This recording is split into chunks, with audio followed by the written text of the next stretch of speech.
মেলার আড়ালে মাদক কারবার, পুলিশের অভিযানে চাঞ্চল্য, হাতে নাতে গ্রেপ্তার যুবক। আনন্দমেলা থেকে মাদকদ্রব্য উদ্ধার, গ্রেপ্তার যুবক।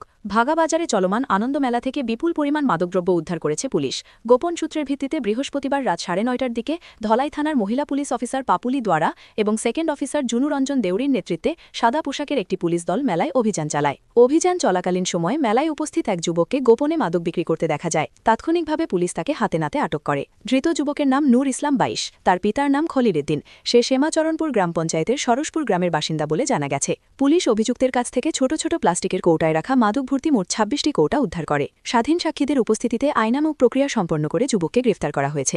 আনন্দমেলার মতো জনসমাগমপূর্ণ স্থানে মাদক উদ্ধারের ঘটনায় এলাকা জুড়ে ব্যাপক চাঞ্চল্যের সৃষ্টি হয়েছে। স্থানীয় বাসিন্দারা প্রশাসনের এমন তৎপরতায় সন্তোষ প্রকাশ করেছেন এবং ভবিষ্যতেও এ ধরনের অভিযান অব্যাহত রাখার দাবি জানিয়েছেন।